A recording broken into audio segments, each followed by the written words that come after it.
Please be advised that the views and opinions of the host and guests do not reflect those of the station, the management, and its network.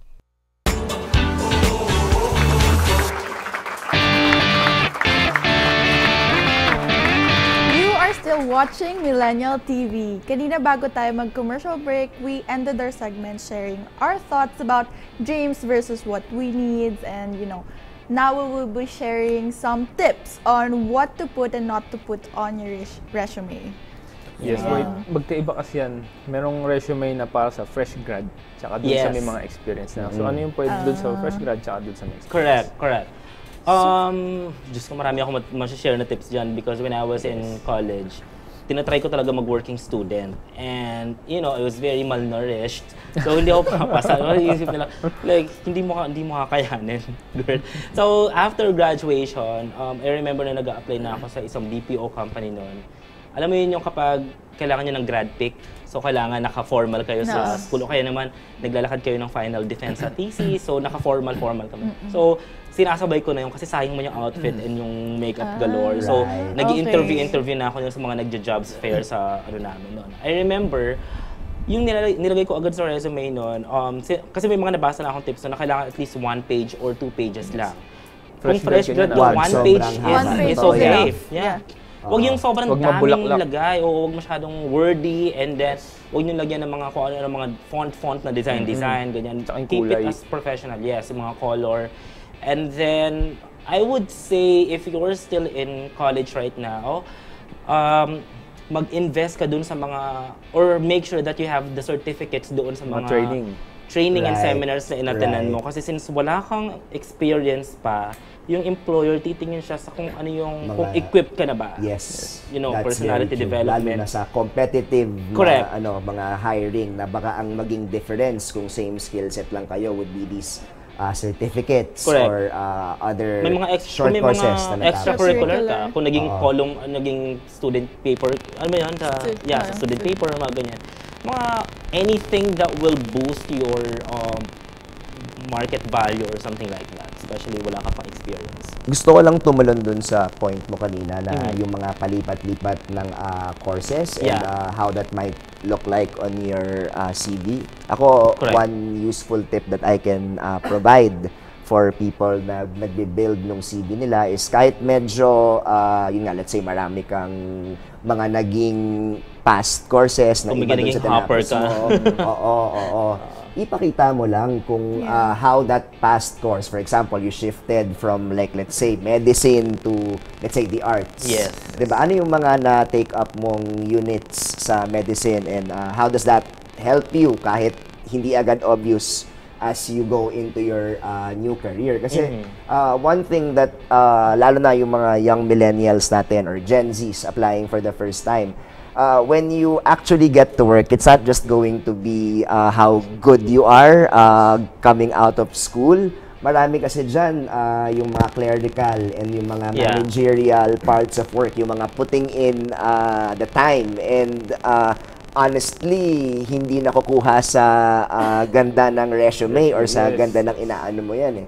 Minsan makikita yan sa, meron siyang proficiency, for example, with certain software, or meron siyang experience na dealing with people dun sa past course niya.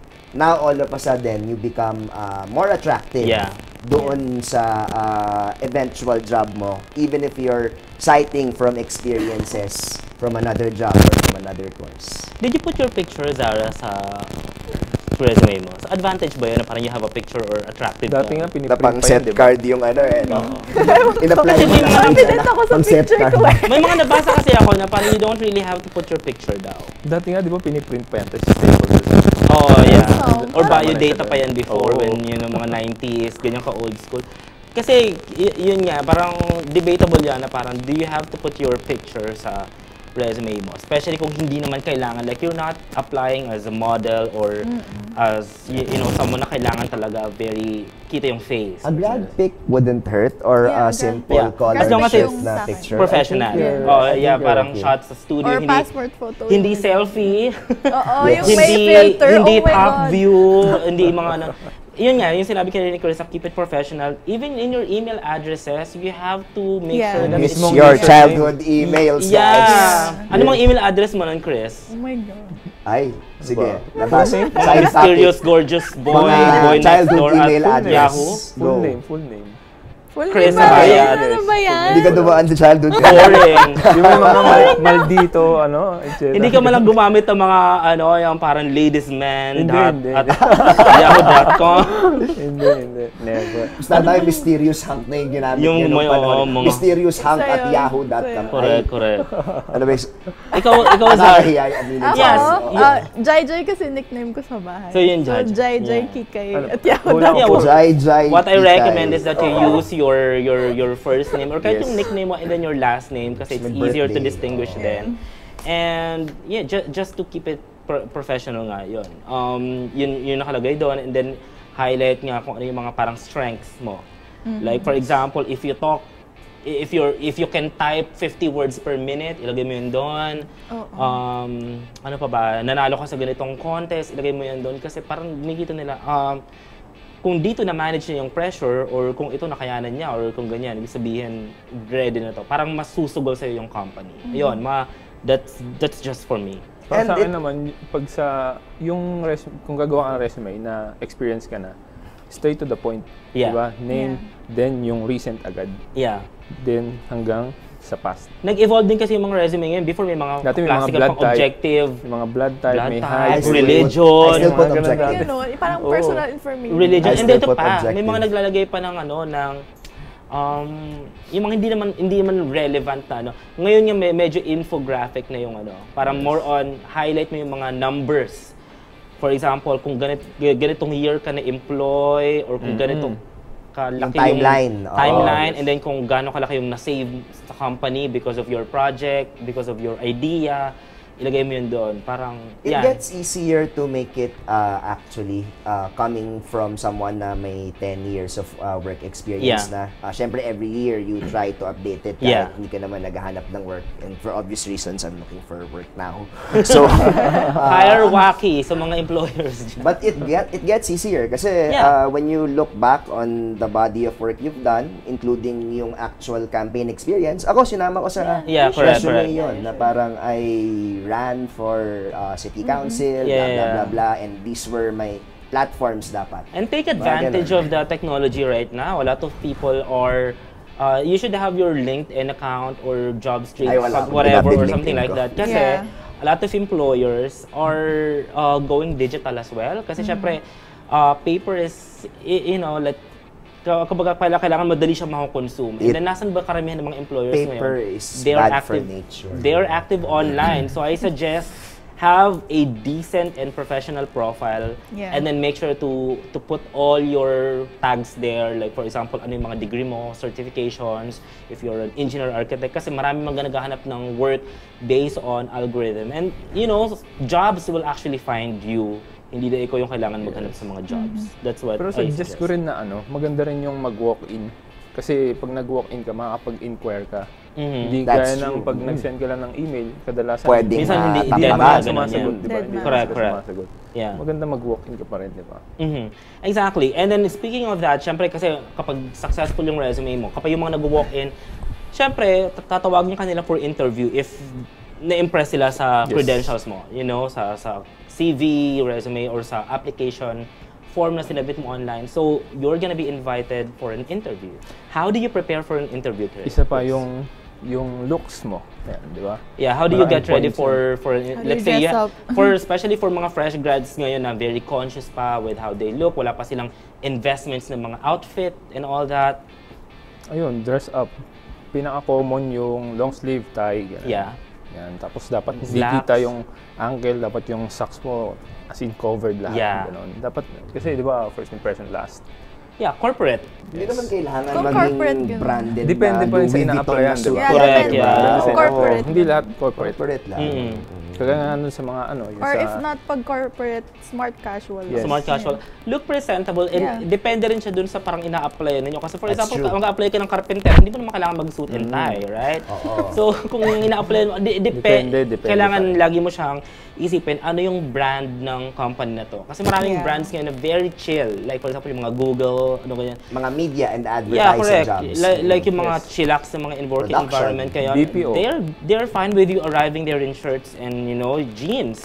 Pero if you're applying for a company na very traditional, international, get ready with your suit and tie. I think you should have a blanket lang din na parang look na pwede siya na kahit doon sa mas casual industries or doon sa mga mas formal industries, as long as you have something that's syempre lahat tayo ngayon gusto nasa uso yung mga damit natin, pero just ako personally fashion, patawid na ako sa fashion ng konti.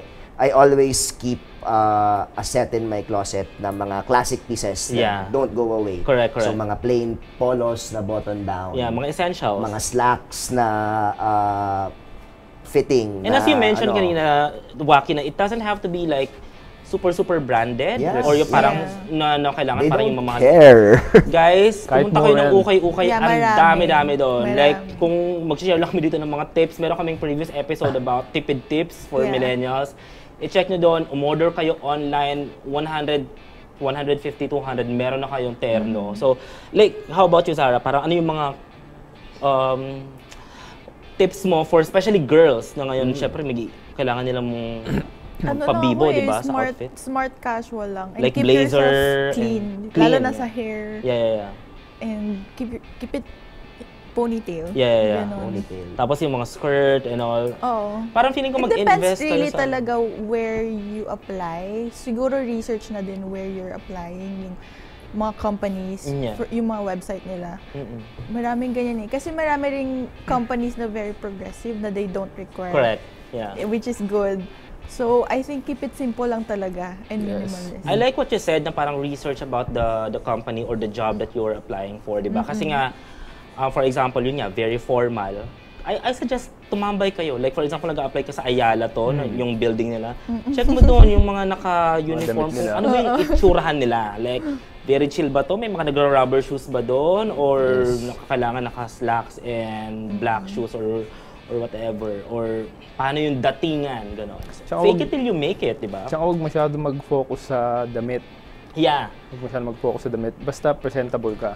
Ang best na isuot mo, confidence. Confidence. Yeah. Huwag kang kakabahan. How you answer the question. Exactly. And this is what I always tell people whenever they venture into something very new. Like, for example, you arrive there, be nice to the people working in the company. Yeah. Like, sa security guard pa lang, janitor, whatever. Yeah.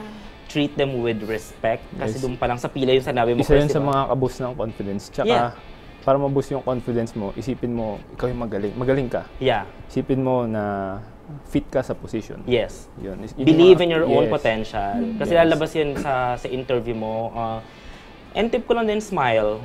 Treat your interviewer as a friend. Na parang if they ask you something, kasi if you talk more, they ask less. Okay? Kasi very limited lang yung time for interview, di ba? So, be very descriptive with your answers. You don't just answer them with yes or no. Masyadong malayo rin yung sagot. Yeah. Kasi ang usually tinatanong lang naman ng interviewer, tungkol sa'yo lang talaga. Tell us something about yourself. Be ready with that. But I don't recommend memorizing scripts or researching about it online. Because the last time or the last thing that you would want to happen is to sound scripted or canned yung mga responses mo. You know Don't what? lie. I think we should do when we come back from break, parang a mock interview na kunwari HR, tapos applicant. Feeling ko mas okay na ako yung HR. Sige. Sino about it, HR? that will be fun. And a lot of the advice we've been giving, and rightfully so, is for some of the first-time, second-time jobbers. Yes. Pero, after the break, I think we should also discuss paano naman yung mga nasa 20s, 30s age natin na merong mga gustong mag-switch, na medyo malayo doon sa previous career nila. And based doon sa question ng viewer natin, how do you stay motivated sa work? Kasi especially ngayon na nasa pandemic pa rin tayo, a lot of people have been going through a lot of career anxieties, midlife crisis, quarter life crisis. They don't even know if they still love what they're doing or if they are destined to do what they're doing. So, medyo personal siya sa akin. Sorry. So, for sure, marami akong hugot dyan. So, don't go away dahil magbabalik pa ang Millennial Millennial TV. TV.